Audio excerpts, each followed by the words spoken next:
Good afternoon and welcome. My name is Ron Scheiko. I'm a senior fellow and the associate director of the Rockefeller Center here at Dartmouth College. And it's my pleasure to moderate this afternoon's discussion. As you notice, the program called for two former members of Congress to be present today, but unfortunately Representative Sue Kelly has pneumonia right now and is laid up in bed, so she won't be with us.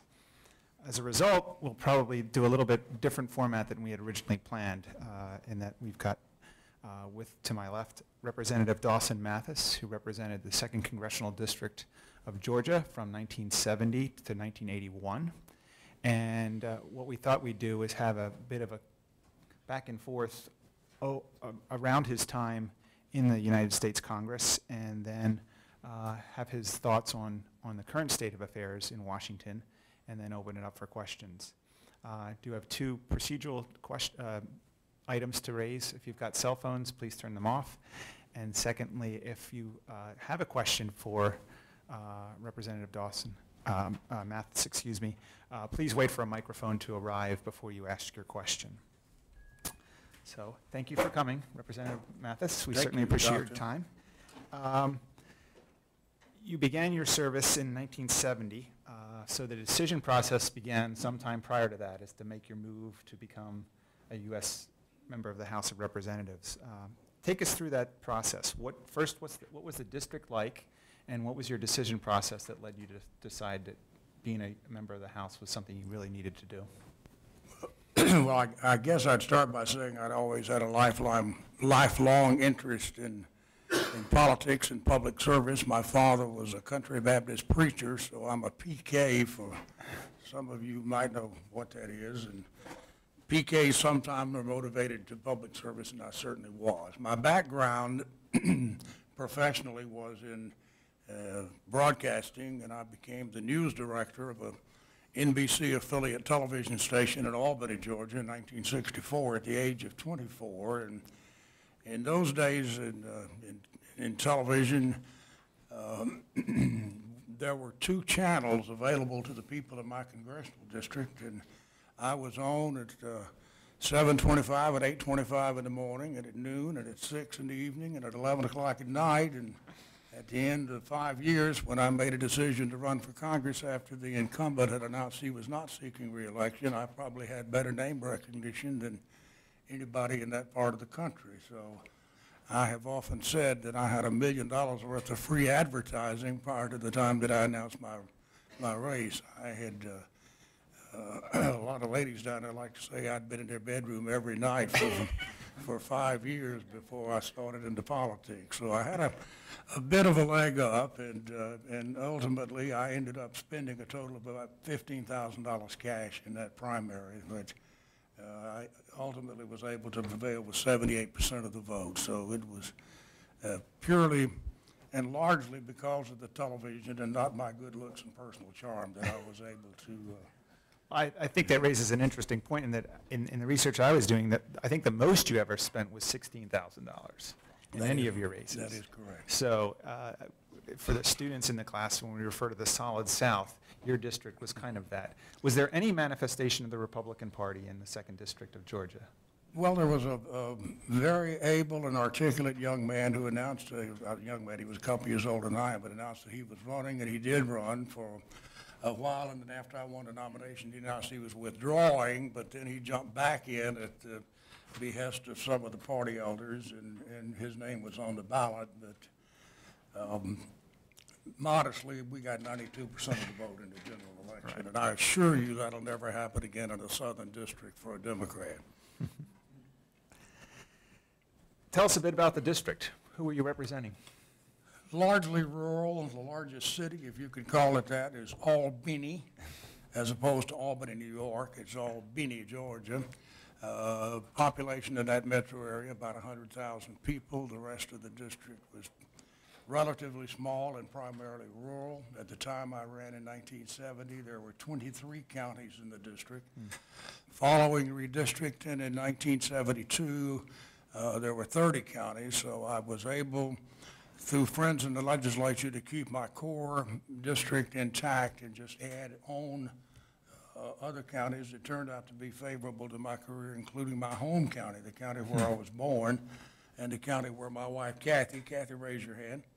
Kathy and I live now. We are back in South Georgia after almost, well, more than 40 years in Washington. Right. What's the racial composition of the district when you ran? And you know, I really couldn't tell you exactly what it was when I ran, but in the 1980 census, which was the last year I was in Congress, it was roughly 42% African American. Mm-hmm. Mm-hmm. So as a 29-year-old, you win, and you make your way to Washington. What's the response? What's your feeling about this new job that you've got? Well, how do you seek out the committees that you ended up on, and how do you interact with the party leadership at the outset? Of course, it's a very exciting and heady experience for anybody to be elected to the United States House, but certainly for a 29-year-old, it was pretty heady. I was, at the time of my election, the youngest member of Congress. That didn't last too awfully long. I had a good fellow who turned out to be one of my best friends that was elected in a special election the following May, so my tenure as youngest member did not last too awfully long, but it was a very heady experience. As my district was largely agricultural, I felt that it was essential that I have service on a committee that had some relevance to agriculture, so I did go on the Ag Committee, where I served for the entire 10 years that I was in Congress. During those years, other opportunities arose, such as appropriations or Ways and Means, which generally would be determined to be more favorable committees, or committees that would be more desirable for membership. But I felt like that my base was agriculture, and I needed to remain on that committee, and did. What was your initial interaction with the members of your own class, and then how did you assimilate into the Democratic caucus? Well, in 1971, it was about half and half Republicans and Democrats coming in, and I was a young fellow with hayseed in his hair that came into D.C. riding on the back of a turnip truck, and ran into likes like some of you would remember Bella Abzug from New York, who was a member of my class, and Father Drinan from over in Massachusetts was a member of my class, and a guy who turned out to be one of my dear friends happened to be a Black Panther from Oakland by the name of Ron Dellum, so I was like a lost ball in high weeds for a while around there, but I guess I assimilated pretty well. They elected me to a position of responsibility and officer in the class of the 92nd Congress. Very good. Your first interactions were with Speaker Carl Albert, and then later in your career, Speaker Tip O'Neill took charge. What were the differences or similarities between those two Democratic leaders of the Congress? Well, Carl Albert was just coming into the speakership when I came into Congress. He had been majority leader under Speaker McCormick from over in Massachusetts, and to be charitable to Carl, whom I liked a lot as a person, I think he probably was maybe one of the weakest speakers that we had in the last century. And Tip was just the opposite of that. He was a very forceful fellow. He and I often did not agree on political issues, but we were fast friends, and I respected and admired him, and I think he probably will go down in history as one of our strongest and greatest speakers. So you get settled. You end up in the 5th floor of Cannon in your freshman office. Some of my students, we've talked about the chain link fence cases upstairs in the 5th floor of Cannon. But quickly, cages. And then 72 rolls around, and you basically sail through that election, and you're back in Congress. The district votes 80-20 Nixon. Back in '68, the district voted 60% for George Wallace and Humphrey, and Nixon split the other 40%, 20-20. So it's an interesting district you were representing at the time. No doubt. You quickly gained power in the Ag Committee. As a fairly junior member, you quickly became the 6th most senior member and a chairman of one of the subcommittees. explain that process. Well, that had a lot to do with nothing that I did. It was just timing of members, senior members retiring. I had a friend of mine named Tom Abernathy from Mississippi who came to see me on the day I was beginning my third term and had assumed the chairmanship of a subcommittee that was very important to my district. And he said to me, young man, he said, I sat on that committee for 33 years and never got to where you are today. So things were beginning to move. And then, of course, the election of '74 that brought the Watergate class in opened things up even more for younger members and made the seniority system less important than it had been before. I've always found it interesting. If you note the history of the House, however, the seniority system came about as a reform after Joe Cannon had been Speaker and ran the place like a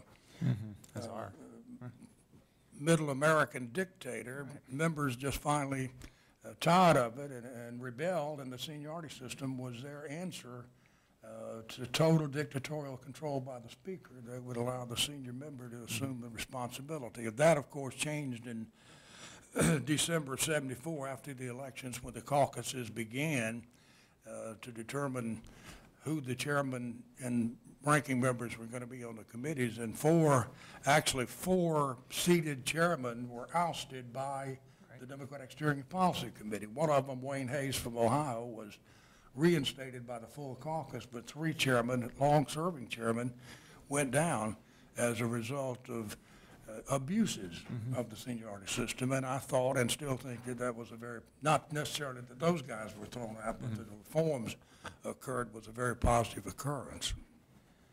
With that new class of '74 brought in a lot of Mavericks, young Turks, people that were really ready to turn the place upside down. And they did. And they did. What was, how did you feel some affinity to that crew, or was it a bit of a culture shock for those that were there, even for just 4 years? You put yourself in my position now. I've been there now for 2 terms. I've moved up to the number 6 slot in the Ag Committee, so I got a little bit of a mixed feeling here. I'm gaining a little seniority that's going to put me in a position of some influence in the House, and particularly it relates to my committee. And then these young guys, you know, they're young Turks like I am. I was a bit of a rebel.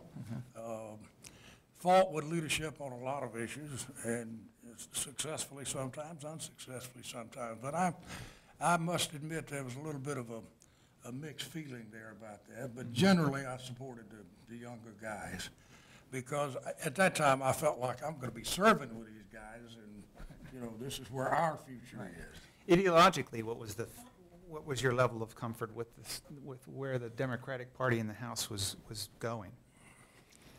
We hear talk today about the Blue Dogs. Yeah. Would you be one of those if you were there today? Well, we did not have a name for that group in those days. Right. But yeah, I mean, that's where I was. It was said by the major newspaper in my state in the late 1970s, after my 3 or 4 terms in the House, that I probably was able to have influence over anywhere from 30 to 50 votes on any one given issue. So yeah, I was. We didn't call ourselves Blue Dogs, but we had that group, and I would modestly say that I was a vital part of the steering where it went. Right. Was it totally informal? Did you actually meet? No, totally informal. Totally informal. Yeah. 76 rolls around, and now you're representing the district that the President of the United States is from.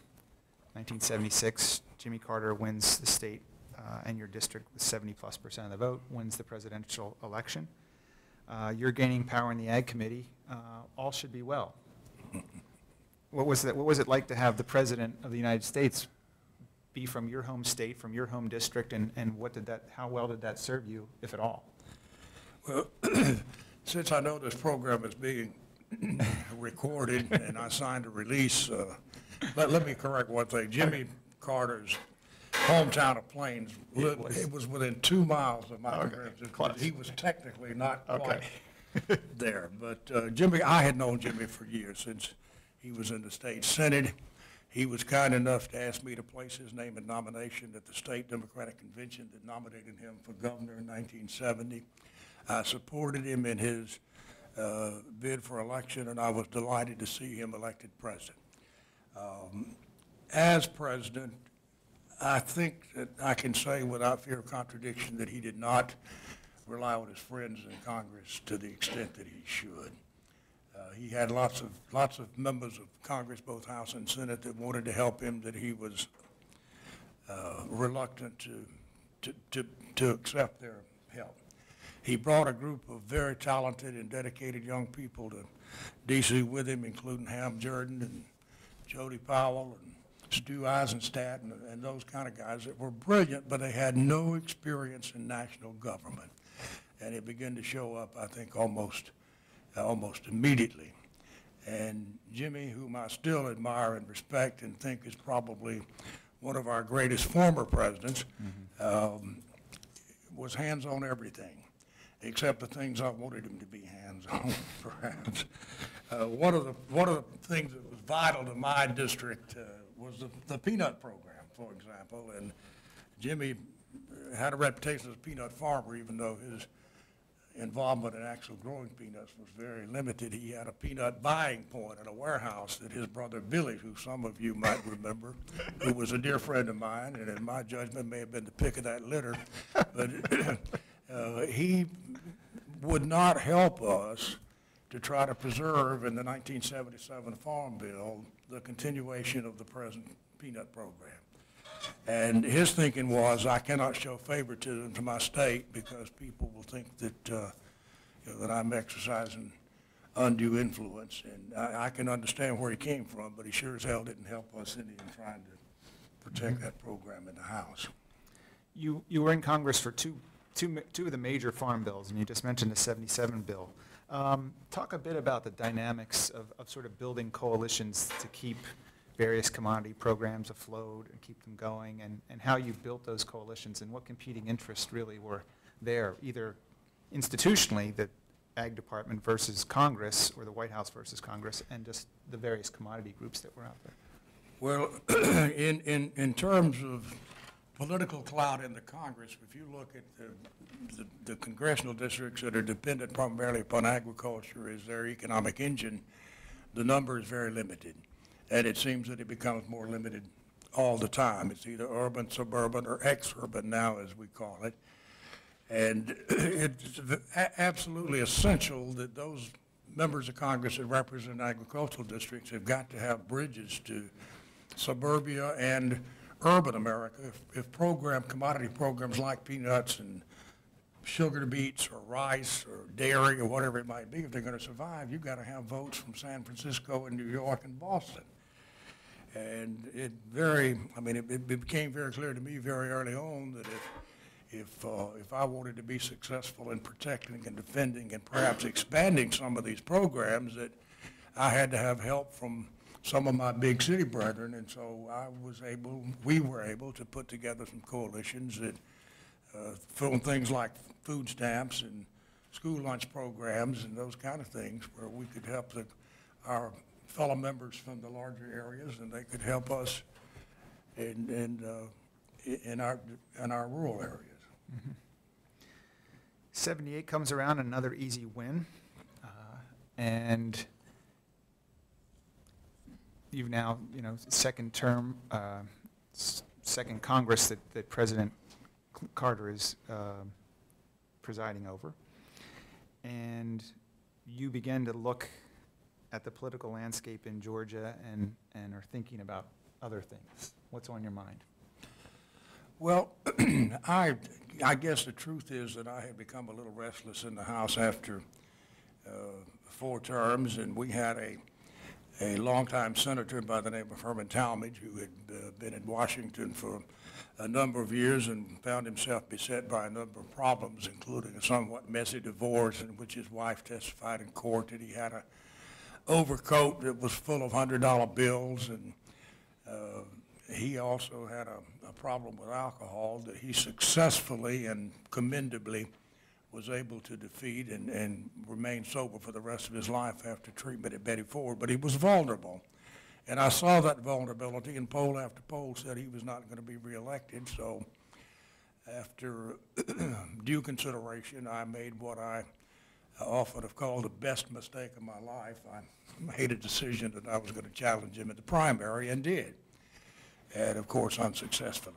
He ultimately lost in the general election to a fellow by the name of Mac Mattingly, who served one term, excuse me, in the Congress. But in retrospect, it still was time for me to go. I had sat at that Ag Committee and heard the same testimony from the same people coming in talking about either food stamps or peanuts or tobacco ad nauseum, time after time after time, and I probably found myself spending more time, and I really probably ought not to say this on tape, but spending more time playing gin rummy in the House gymnasium than I did attending hearings. So I decided, you know, I need to either move on to something else. I have a family of 4 young children, 2 of whom are now college age, and I'm either going to go for the brass ring, or I'm going to get out and do something else. And essentially that's what happened. All right. What was this something else? What was life like after Congress? Well, it took me some time to get over not being a member. I would guess probably 15 or 20 minutes, and after that, I decided I'd move on to something else, and I started, I hung up my shingle, as they say down south, and I did not choose to go back in broadcasting. It had passed me by when, essentially, when I went into broadcasting in '64, everything was black and white, and now it's not only color, but it's handheld. And I don't know the technology. So I decided that the one thing I did know how to do was to maybe open a few doors and exert a little influence among fellow House members and maybe a few senators I had served with. And so I opened a little lobbying shop and did that long enough to get all my kids through school. And here we are. Here we are. Any thoughts on the current state of affairs in Washington in terms of, well, let's start with that particular aspect of your post-congressional life. Well, at some turning point to lobbying. I need to do this, though, Don. I haven't had an opportunity, we just jumped out here, but I want to thank Dartmouth for doing this. I want to say a couple of words about the Congress to Campus program. I belong to an association called the American Association of Former Members of Congress. A bunch of old has-beens that feel like in some way they might have some little something to contribute to society. And we do on a regular basis go to various college and university campuses around the country and hopefully generate some interest in government or public service with students. And that's the basis of the program, and that's why I'm here today on a day that is supposed to be 75 degrees at my little country cabin in South Georgia. And here I am finding myself in a state that, I don't know how to say this, but the state will not allow you to smoke in a hotel room, but it'll sell you booze on a rest area on a highway.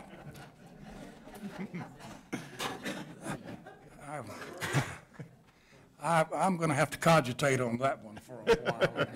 But anyway, it's good to be here. I'm delighted that I am here. One other thing that my wife always wants me to say when I do any kind of thing like this, and it is the unique quality of the United States House of Representatives.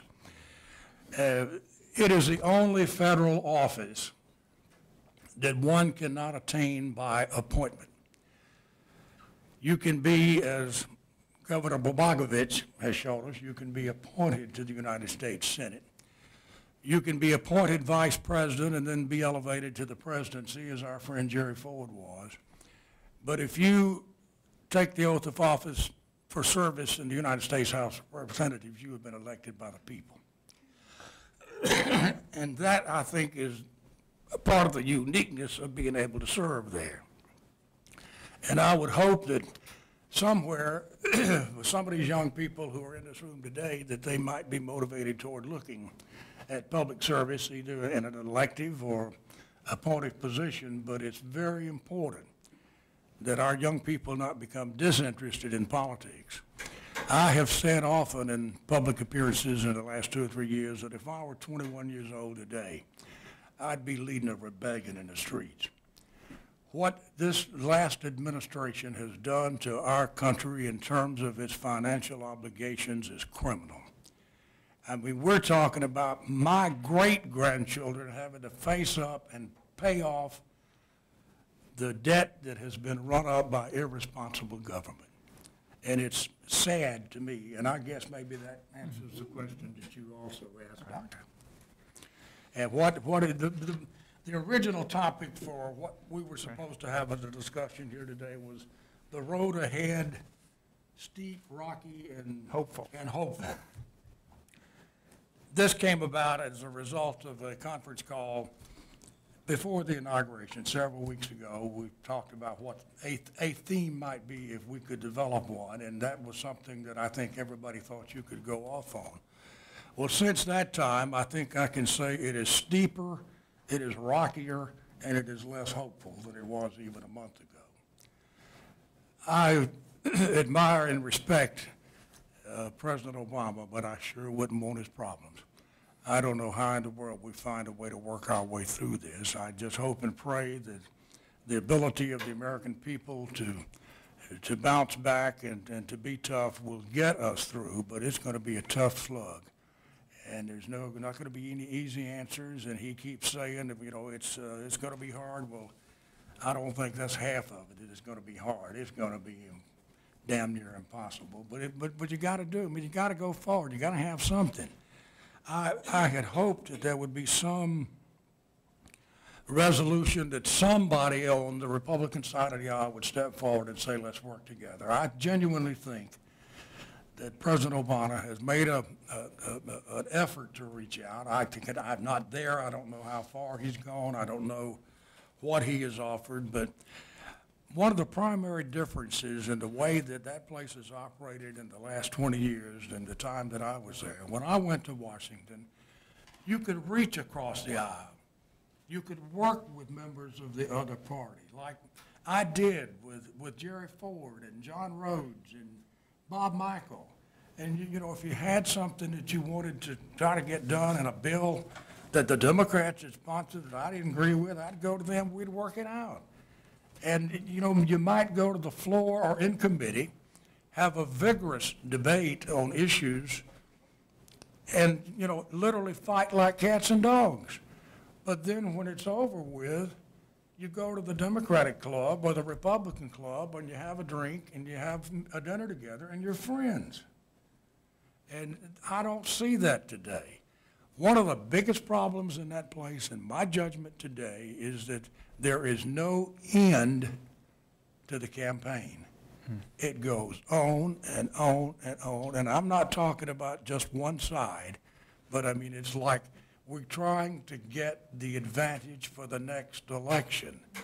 And what we need to be doing is sitting down across the table as friends and allies trying to figure out what the heck we can do to make this country better. And I don't know how we get to that point. I mean, it's just been like these guys, when they're campaigning, they tend to demonize their opponent. And then when they get to Washington after they have won, they think the other side is the devil. And they're not. We're all Americans, and we need to find a way that we can restore that comity that was there when I went there in 1971, and I just don't see that happening, at least not any time in the near future until the American people raise up and say, we've had enough. And I just see too much ignorance and apathy. They don't know and they don't care kind of situation. I didn't mean to get off on the soapbox. No, that's quite all right. Do we have any questions from the audience? Does anyone want to enter into the debate?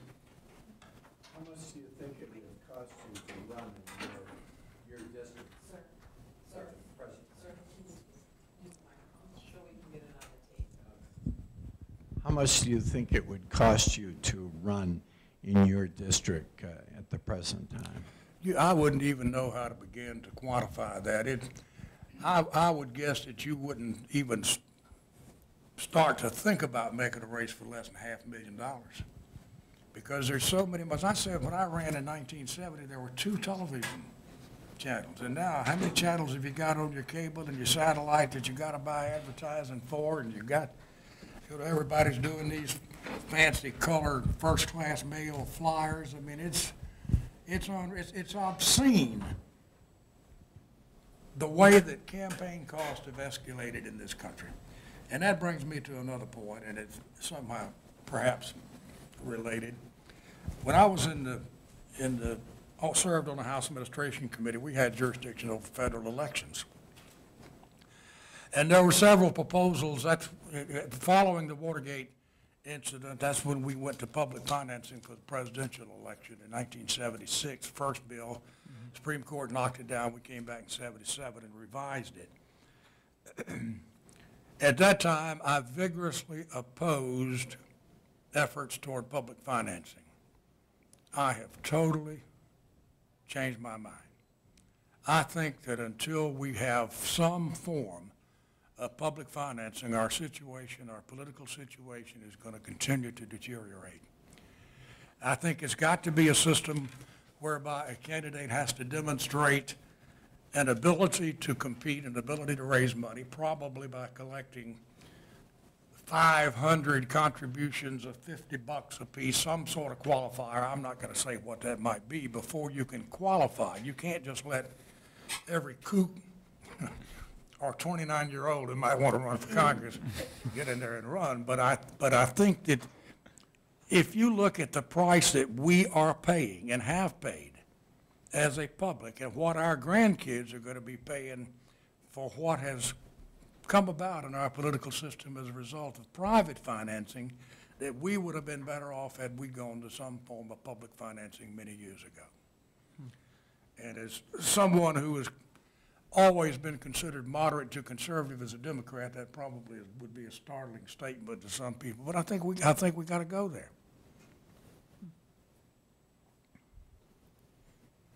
Go up here.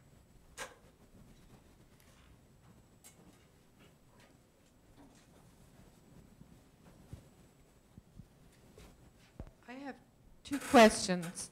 One is about the past and one is about the future.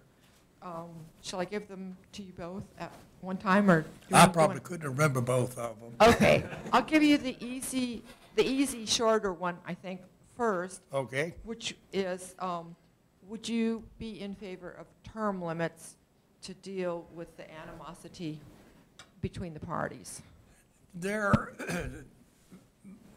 My little country church in South Georgia, where my father pastored, was interviewing prospective pastors, and they called one fellow in and they asked him how he felt about the world being round or the world being flat, and he said, well, I can preach it round or I can preach it flat.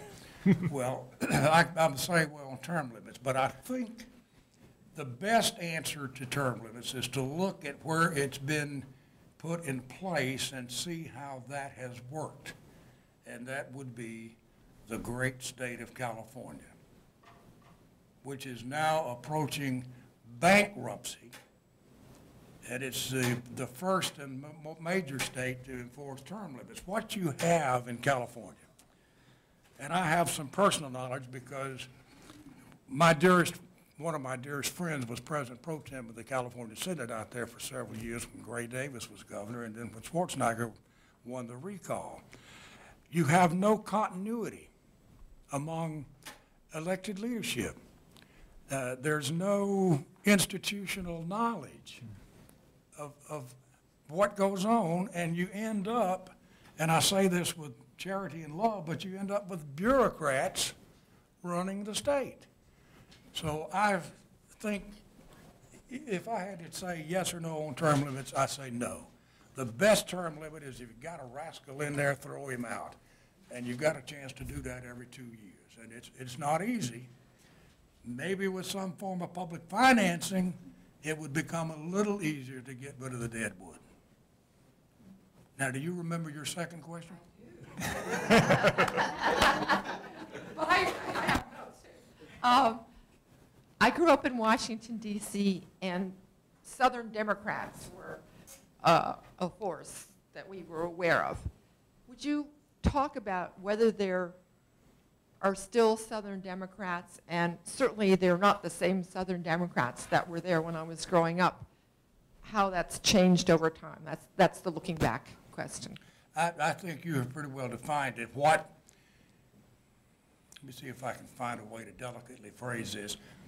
What might have been Southern Democrats to those of us of a certain age would now be Republicans. Mm-hmm.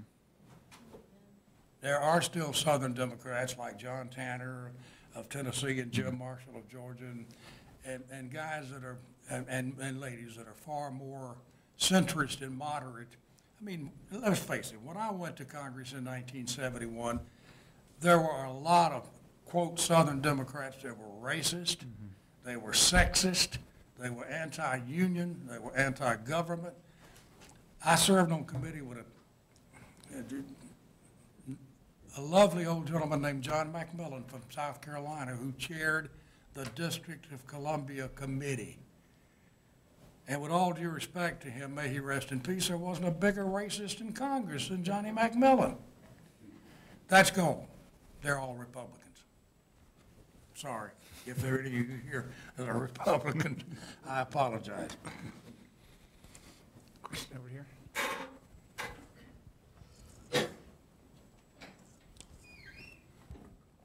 So since 9/11, I know all over Capitol Hill there are these security barriers, big concrete things, and Capitol Hill police with M16s, which certainly don't have in Albany, Georgia, or Conroe, Texas. And similarly, I know some of the public men's restrooms there in some of the office buildings, at least on the Senate side and in the Capitol. The urinal separators are floor-to-ceiling 6-inch thick marble. How does a congressman in that environment stay in touch with the home district where, yeah? That's a good question, a very, very good question. And the answer is you can't do it in a men's room in Washington. You gotta get out and go home. And that's too a tough problem. But you gotta go to your district as often as you can, and you gotta get out and get with the people. Of course, when I went to D.C., we might have received, and I'm guessing, 30 to 40 letters a day, unless there was some really hot issue like impeachment of Nixon or the trial of Lieutenant Calley at Fort Benning, which is something that you're far too young to remember. But those things that generated a lot of press would cause more mail, but usually it was routine. Today, I mean, one of the few things in the country that the price has gone down on is long-distance telephone calling. And now people just pick up and call their member of Congress or that member's office, not to mention email, which we had never even imagined in those days of ancient history. But now anybody can email their congressman. So I think that they're getting, to a large degree, a sampling from the district that probably is even greater than what it was during my term of service.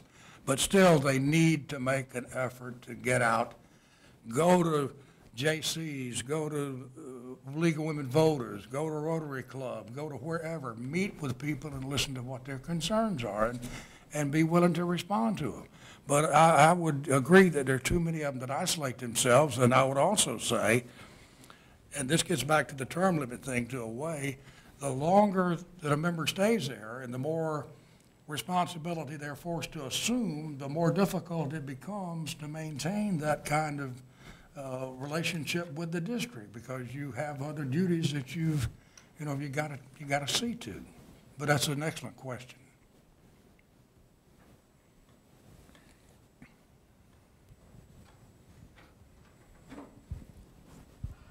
What were the most contentious issues that you dealt with on the Agriculture Committee with the Farm Bill when you were serving, and how do you think that those issues have changed today with the most recent farm bills?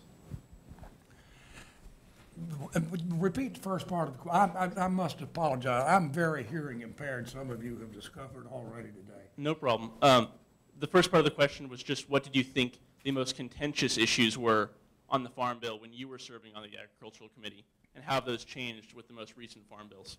Well, I really, am not that conversant with the most recent farm bills. I just, when I left Congress, I did very little related to agriculture. My lobbying work was more in the area of appropriations and tax issues, so I didn't do a lot there. I don't know a lot there. But I can tell you what the most contentious issues were when I was there, and that was commodity programs. For example, sugar.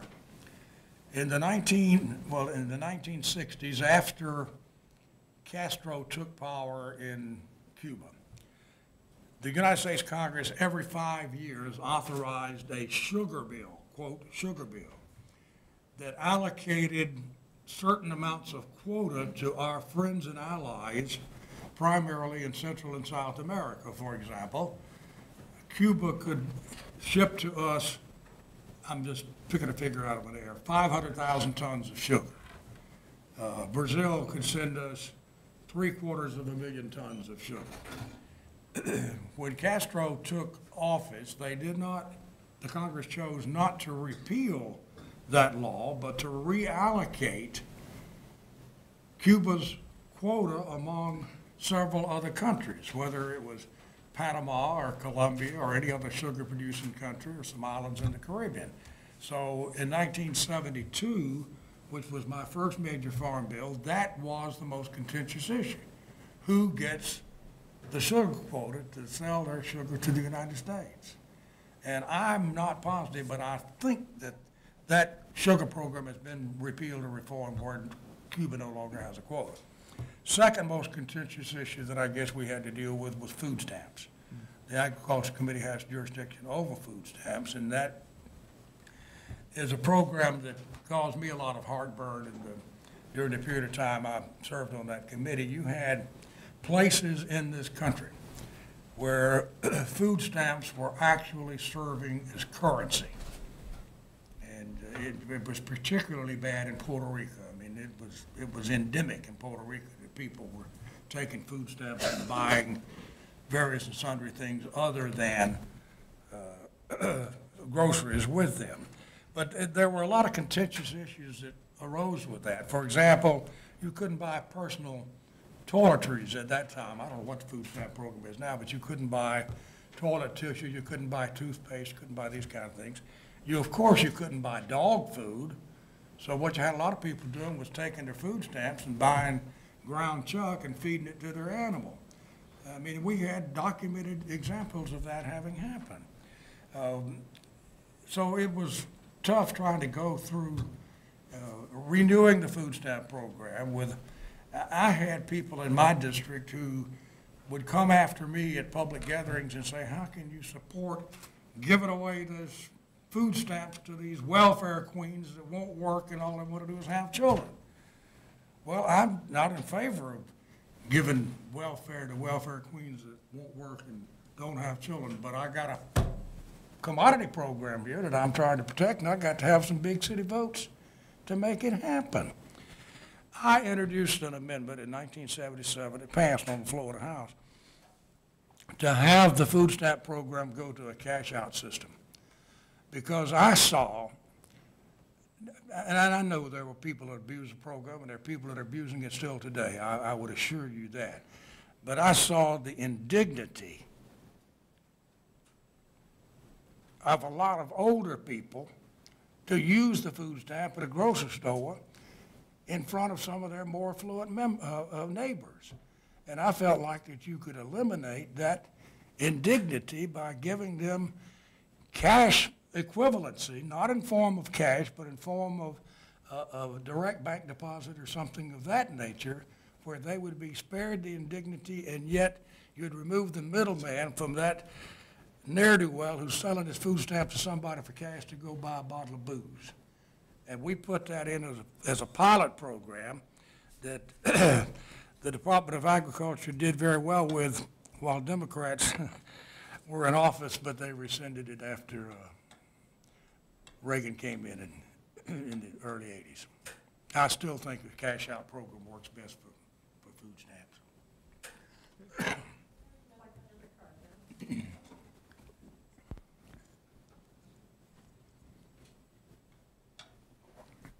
You indicated that you're comfortable now with the idea of public funding. Would you flesh out for us some of the campaign finance reform ideas that you think have merit? Well, I tried to indicate earlier, I think maybe I didn't explain it very well because I don't have the ability to do that oftentimes, but I think you've got to set a threshold for anybody who, and I'm talking federal office, I'm not going to try to get into state elections, but I'll just use specifically the Congress. If someone wants to qualify to run for Congress, you go out and you solicit enough of your neighbors or your friends or your family to raise enough serious money to show that you are a serious candidate. And back to the question of what it would cost to run in my district today, I guess somebody more qualified than I would have to quantify that, what the threshold should be. But I think once you meet that threshold, then you would qualify for federal matching funds and not be able to receive any, more funds from the public. That would be your sole source of funding, would be the public financing, with the public treasury. And a lot of people would say, no, I don't want my taxpayer money being used to finance public elections. Well, friends, let me tell you, your taxpayer money is being used in a lot worse things than that today. Other questions? I want to go back to the point you were making right at the beginning of the sort of question and answer period about this passing on to our grandchildren and great-grandchildren, the debt that we're creating now as part of this. If that's the case, what's your view on how you come out of this economic situation that we're in now? Is this the time where you do deficit spend? I'm not going to say that this is not, you have to prime the pump from time to time, and there's no doubt about that, and I'm not opposed to all deficit spending, but there's an old saying in politics that if you're in a hole, stop digging. And, we have just kept digging. This entire misadventure in Iraq has been financed off budget. It's not even being accounted for. And we're talking, God only knows how many, not billions, trillions of dollars in liabilities we have created. You've got young men and women who are coming back from there, minus limbs, paralyzed, that we have a responsibility to be taken care of 50 years from now while they're still alive. Now, you talk about unfunded liability. You hear people say, well, this nation is $10 billion in debt. BS. This nation is closer to 50 or 60 trillion dollars in debt. Now, how do we get out of it? Boy, if I had that answer, I wouldn't be in Dartmouth. It's just, it tears at me to hear some of these people who are in D.C. today on one side of the aisle, and I'll not name it, talk about fiscal responsibility where they have totally ignored fiscal responsibility for all the years that they were in office, that they were responsible. Fiscal responsibility never occurred to them except when they're giving campaign speeches. And it's not easy to say no to constituents. I know that. But there comes a time when you just got to say, no, we can't do that. We just can't afford that. And I kid you not when I tell you, I have a great-grandchild. My wife, as you can readily see, is not anywhere near old enough to have a great-grandchild. But my great-grandchild will be paying on this debt. I promise you that. And with the tremendous advances that have been made in medical science, including things that have gone on here at Dartmouth, that grandchild is going to live to a ripe old age and will be paying for this until the day she dies. We ought to be scared, very scared. Other questions, comments?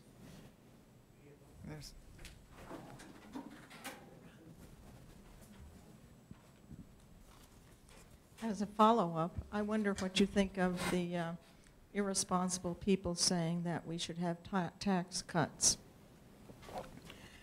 Tax You know, cuts? tax cuts in Washington, across Tax the board. cuts? Yeah. Right now. I am of mixed opinion. You know, I just think it's irresponsible. But the other side of it is an individual tax cut at a certain income level, you would hope that the people would go out and spend the money to stimulate the economy. It did not happen last year when they sent out the $600 or the $1,200 tax rebate or whatever it was they called it. Most people, I believe, either used it to pay down debt or put in the bank. You talk about another round of that, it just doesn't seem to me to make a great deal of sense. Essentially what I heard coming out of Washington was, we're going to go borrow this money from China and kind of hope you'll go to Walmart and spend it on something that was made in China. Now, that doesn't make a lot of sense to me. And I think that to have tax cuts as we did during a time when we were asking our military men and women and their families to go to war and we were told to go shopping, just doesn't make sense. I mean, this fiasco over there, never before has this country gone to war without asking some sacrifice from the citizenry. We weren't asked to sacrifice. We were told, you're going to get tax cuts, go shopping. And look at where we are. Oh, I understand this president and this Congress does not have a monopoly on being right. They may be totally wrong with this so-called stimulus package. I don't know. But I do know that there was $700 billion passed by the Congress in the last days of the previous administration, 350 of which it seems to me Secretary of Treasury Paulson took it to Wall Street and said, here, boys, here's some money, go have fun. And these people down there are giving themselves multi-million-dollar bonuses and buying $50 million jets. And it seems to me that there's no accountability. And there hasn't been. And you can't pick up the paper without seeing stories about how there was no accountability for how money was being spent in the so-called reconstruction of Iraq. The same thing is going on in Afghanistan right now. And in Afghanistan, with all due support to this president, and I respect his decision and what he's trying to do, but if you're going to try to win a ground war in Afghanistan, you are on a fool's mission. Did any of you all see a movie called Charlie Wilson's War? Yes. The Russians couldn't do it. The Brits couldn't do it. It's never been done in the history of that part of the world. And why we are arrogant enough to think that we might do it is beyond me. We are pouring money down a rat hole and creating more debt for those future generations. Do we have a problem with international terror? Absolutely. Absolutely. How do we fight it? With intelligence and with diplomacy. If you know where Osama bin Laden, whatever his name is, go get him. I mean, here's a guy that's 6'6" and on a, what do you call that kidney thing? A dialysis Dialysis machine, wandering around out there somewhere in the mountains and they can't find him. I understand the nature of the problem. I just think we've approached it in the wrong way. Other questions? Well, I do want to note that in her absence, Representative Sue Kelly did send down written remarks. They're available at the back of the room, so if you do want to pick one of those up on your way out, you can at least get what she was going to say formally to us this afternoon. Another question?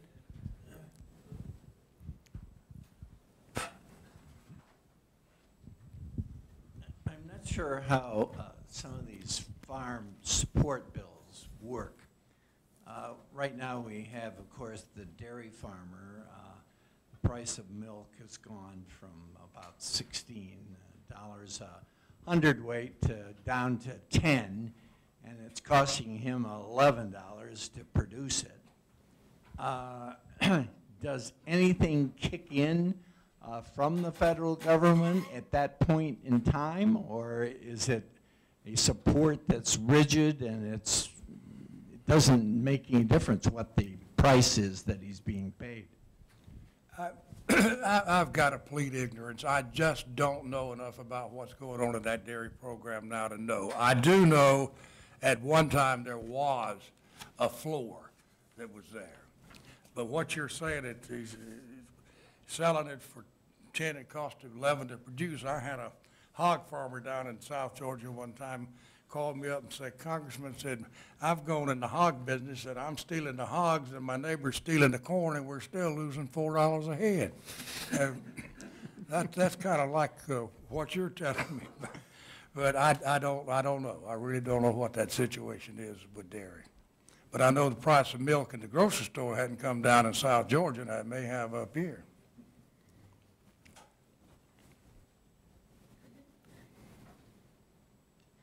I have a question. Can you hear me?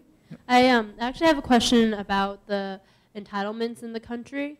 So right now, our entitlement program is putting the country in such huge deficit, and the problem is only going to get much worse as baby boomers all retire. So right now, there are a few proposals as to what to do with the entitlement program, especially with Social Security.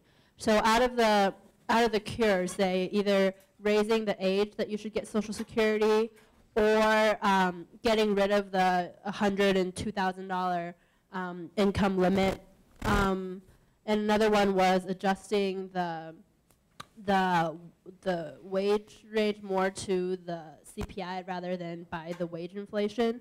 Out of all these programs, which one do you think has the most potential, or do you have any other proposals as to how we can fix the entitlement problems?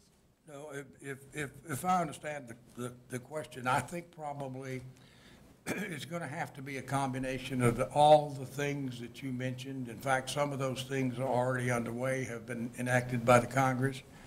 I believe that when I retired, when I took Social Security retirement, I had to be, what was it, 66 and a half, Kathy? It used to be 65. That age is gradually creeping up and is headed toward, I think it eventually goes to 70. I'm not, it is? I think that's right. But in terms of taking the cap off of what people pay into it, I think that maybe not to pay in at the same level that they pay in, the rate they pay it in now, but at some reduced rate above where the cap is now would go a long way toward helping to eliminate that problem. But the problem with Social Security, is President Bush found out, is that nobody wants to deal with it. And that, that's the whole history of what's happened in politics in the Congress, as long as I've been around, is let's put it off and let the next Congress deal with it. We don't want to alienate those potential voters in the next election, unfortunately. Somebody, and I hope that this president will have the gumption to do it, to stand up and say, we are going to deal with this. And it's an excellent question. And speaking of this president, how do you think he has done a good job thus far in reaching across the aisle and engaging both parties?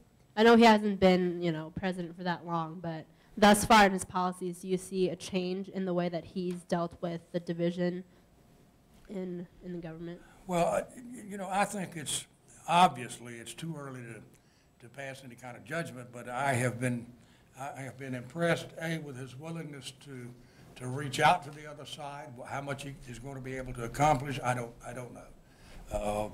But I've been disappointed in what has happened to a couple of his potential appointees. I don't know where you all heard, probably did, that Tommy Daschle withdrew his name this afternoon, and this morning he nominated Senator Gregg for the position of Commerce Secretary, which, I like to see this kind of reach out. He's bringing Republicans into the cabinet. Ray LaHood from Illinois is a good guy, and I think will do a good job as Transportation Secretary. I think by and large I'm happy with with who he has reached, who he has brought into the cabinet. And I would hope that, that he would continue to reach out across the aisle and try to bring some people in that could be helpful to him and should be. The time for the campaign is over. Look, it's over. He won. Let's see if we can't help him do something that's right for the country. And he's on a learning curve too.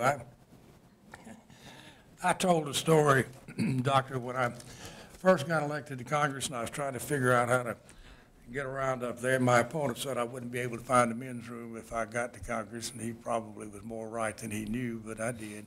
But shortly after I was elected to Congress, I happened to be in Atlanta, which is 200 miles north of me. We live down close to the Florida line, way down in South Georgia, but I'm walking down Peachtree Street, and I see this blind man with a seeing eye dog walking down the sidewalk, and the dog stops for the traffic light as he was supposed to do, and traffic's flowing back and forth, and while they're standing there, the dog lifts his leg and does a little business on the blind man. Well, I saw the blind man reach down into his jacket pocket and come out with a dog biscuit. And he started to give it to the dog, and I went over and said, "Sir, certainly not. You're not going to reward that dog after what he did to you." He said, "No, young man, you don't understand. When I found out where his head is, I'm going to kick his tail."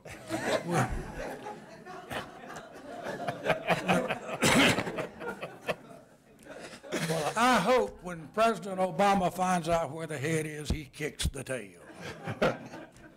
I think on that note, we should wrap things up. Thank you very much for coming.